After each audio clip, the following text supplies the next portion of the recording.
to see you, everybody. Welcome, welcome.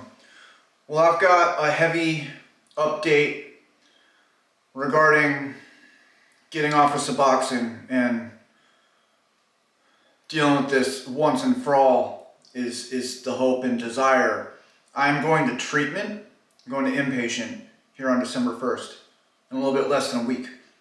I have not taken any Suboxone since 8 o'clock this past Monday morning, pushing about 100 hours. Now, the reason I'm standing here and functional is because I'm keeping myself well with kratom. And this should be a testament to, how powerful kratom is, the fact that it keeps buprenorphine withdrawals at bay. I gotta take it like every 2 to 3 hours, and my legs start kicking, I'm sweating, hot and cold, diarrhea, all that good stuff, But, oh man, so I've been going to NA. I've been going to NA meetings because we're in a new town, in Franklin, Tennessee, here to stay, no more bouncing around, had enough of that, so able to breathe and start putting some roots down a little bit. It's like, no more excuses, right? I can't keep dicking around. So I tried to detox from Suboxone on my own a couple months back in late September. And that failure, by the grace of God, has brought me to where I am, to where I'm back in NA, getting support. I found a solid group of dudes. These guys care. And they helped lead me to a treatment center outside of Nashville. I spoke with these folks and was very honest with them, and my insurance was going to cover some of it, but there was a $10,000 bill remaining. And I was like, I don't have 10 grand. And the guy said, well, you know what? We're going to give you a scholarship. So I got extremely lucky. So why have I chosen to go back to treatment? This is my third conventional treatment. Like I said, I tried to detox from Suboxone again on my own back in late September, a couple months back. I checked out of the Suboxone program and went to a psychiatrist and said, yeah, I'm on Suboxone, I want to get off of it, can you prescribe me some Clopin? Fantastic idea, right? Like I haven't been down this road before. But I lied to myself again, right? Maybe I can handle this, with enough Clopin in me. I can just a little sick, a little under the weather, pretend like it's all good, and just quietly get off Suboxone with no one really knowing, not traumatize my family. No big deal, right? And this psychiatrist, man, guy's a real piece of work. He sent me off with a Bible and a prescription for 60 half-milligram Clopins. When I told him I want to come off Suboxone, he said, what, you scared? Oh, yeah, you scared? It's like, yeah, dog, I'm scared. This guy's clueless. He talked about Suboxone withdrawal and opiate withdrawal. It's just like a bad flu, dog. That's so false. It's so far from a bad flu. It's like, yeah, you're physically handicapped, but it's also a full-blown mental health crisis and like a spiritual existential crisis. It's not just a physical illness. If it was simple as that, people would get off of dope. It's all-encompassing suffering. All of your life's problems can be distilled down into an opioid problem, right? But you gotta keep feeding that beast opioids, or reality comes crashing down in a wave of chaos. So I leave this guy's office knowing in my heart this is a bad fucking idea, dog. Bad idea. In my heart knowing I'm failing, this is dangerous. These Clopins are dangerous. Just like my first heroin dealer, Tony, said back in the day, this guy would slam grams of tar into his neck. He said the Clopin was worse than the heroin. I know what the guy means now. So, I get a bottle of Clopin. And we're living in Nashville temporarily, and this is the first time I've been in a major city in some time. So I had a bunch of oral surgery. Got looking real nice, right? The vehicle's a little damaged, going, some wear and tear here. So this was my intention, right? Get this oral surgery, get these teeth out of me, and then get off of the Suboxone, right? Because I'm in pain. So I'm doing that. But when I got this prescription of Clopin, I wasn't scheduled to go see a dentist for like a good month, and I decided to get brave, to get ambitious. It's like, I'll kick the Suboxone, and I'll be kind of out of the worst of the withdrawal, and I can get the oral surgery, they give me some Vicodins, Bad idea, and I'm doing this on my own, quietly, with no help, no support. So I fill that script for the Clopins, and for the first 3 days, I'm taking like 1 milligram of Suboxone, buprenorphine, and then, 1 milligram of Clopin a day. All responsible, right? And I'm not gonna lie, when that first Clopin kicked in on top of the Suboxone, audible sigh of relief, but a pain in my heart, knowing this is not what I want, man. And I'm gonna pay tenfold for that. I know where this goes, but I lied to myself, convinced myself I can do this. I stopped taking the Suboxone 3 days into having the Clopin. All right, dog, time to bite the bullet.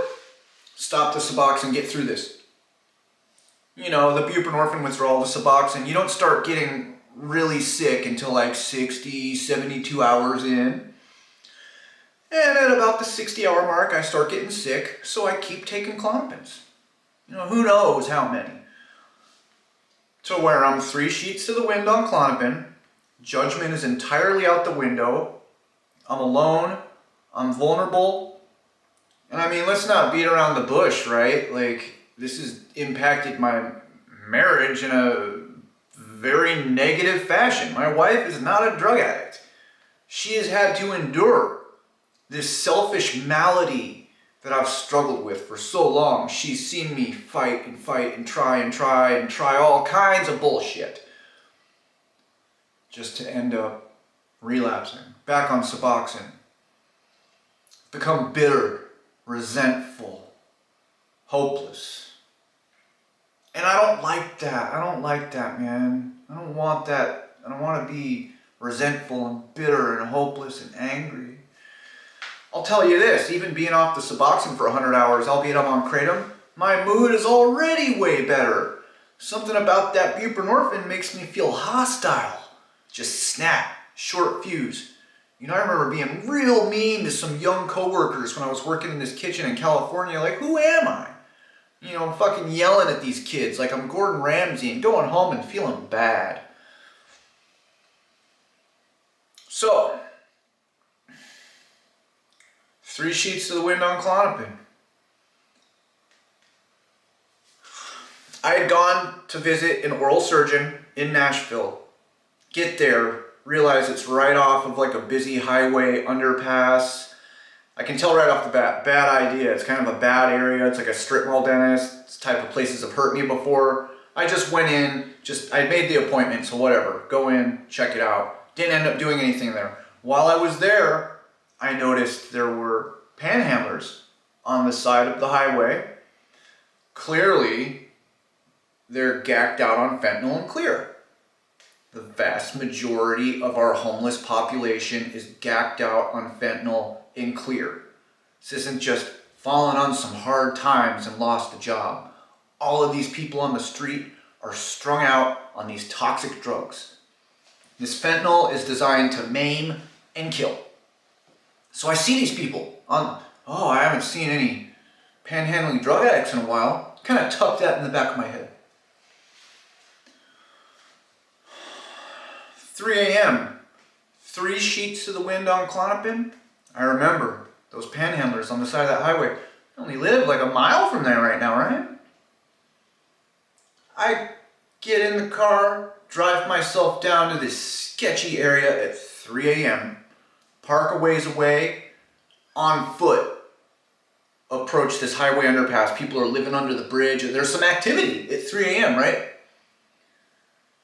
I get right up in the mix. Hey, who can sell me some fent and some clear? Had 2 people tell me I was going to get killed down there. It's like, whatever, dog, bring it on. Who's got, sell me some fent and clear? You know, at first I look a little too clean, right? I look a little too clean cut. Oh, you're a cop, da-da. It's like, dude, if I was a cop, I'd maybe try to look a little grimier, you know what I mean? Doesn't take these folks long to realize I talk the talk, I walk the walk. Yeah, you know, good clean cut junkie. You know, these guys are concerned, well, dude, if you're not doing fentanyl, you're just gonna fucking die. No, I'm old school, right? No. Come on now. So I get this dude to sell me a point. You know, a point. Little white chalky fentanyl rock. And I'm assuming this stuff's probably damn pure. So I put teeniest pieces on foil, smoke it. Clear too, you know, why not? Get those high beams on. The stimulation from the clear probably kept me alive with all the Clopin I had in my system. All I know is that about 6:30 a.m. I am shaken violently awake by a homeless man who has opened the driver's side door of the car. I'm in a running vehicle in a hotel parking lot, nodded out on fentanyl and Clopin and clear. My legs were numb, varicose veins popped out, couldn't walk for a while. If it wasn't for that homeless man, I very well would have died. One second.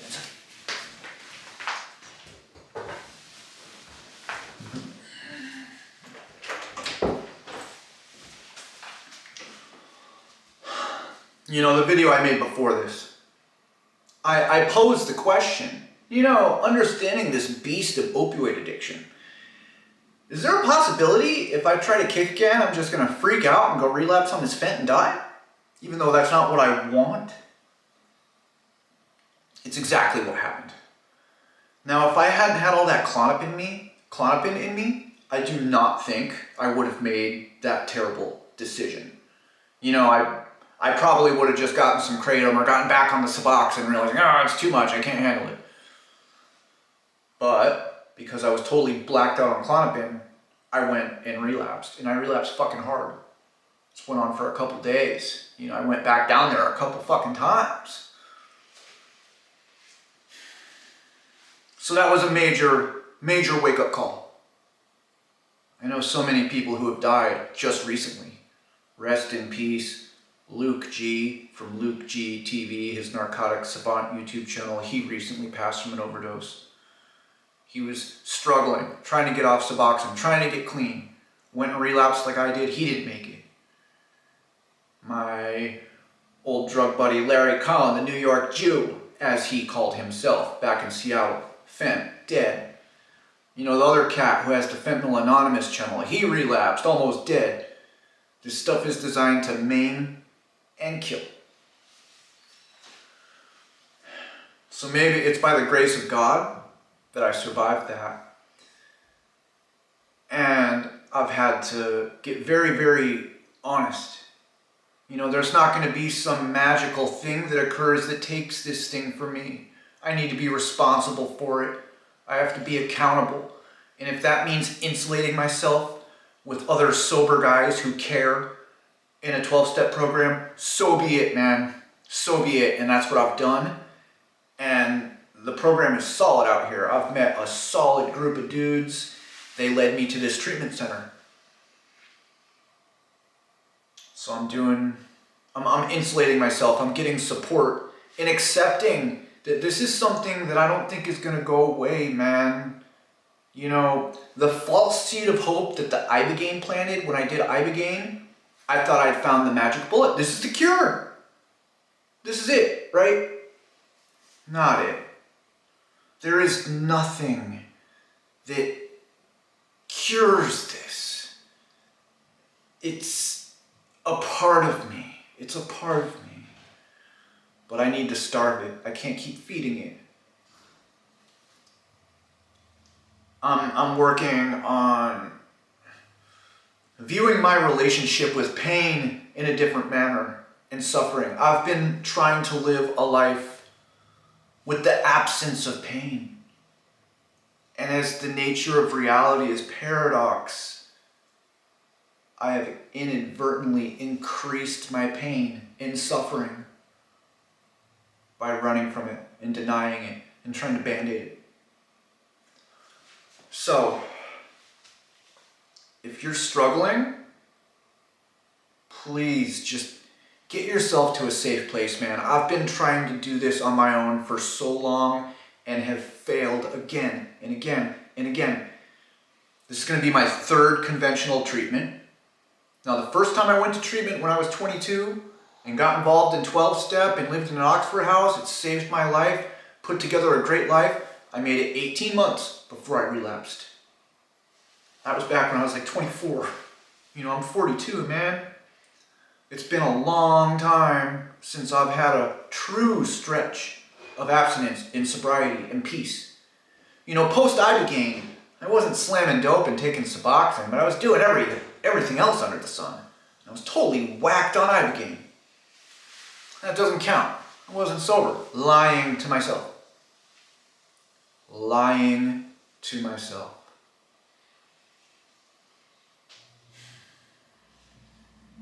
So I'm going to treatment. And I'm really happy about it. And when I was talking about that sigh of relief I got when the Clopin hit the Suboxone, I got a sigh of relief when I got off the phone with the admissions people at this clinic. I have somewhere safe to go, man. These people care about me. They're there to help me. I have somewhere safe to go. Got very lucky. They've given me a scholarship.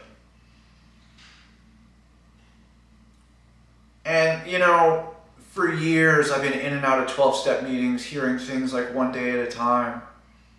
And, I hear it, but have I really been hearing it? The new Libertine song, if Pete Doherty's still alive, I can fucking do it, right? Run, run, run, boy, faster than the past. Through the looking glass, if you want your life to last. Run, run, run, faster than the past, if you want your life to last. Those are the words of someone who knows what's up. I've got my guitars around me. I've got my turntable. I want to start DJing again. My light has been blocked. It never went away. But it's been fogged and blocked and dimmed.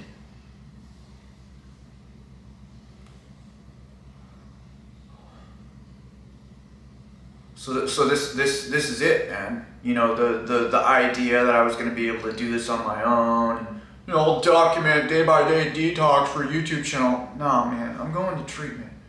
And you want to know what? The few people who have YouTube channels talking about getting off of Suboxone that actually have stayed clean and are moving on, they went to treatment and they got involved in meetings, social support. Simple, man. Simple.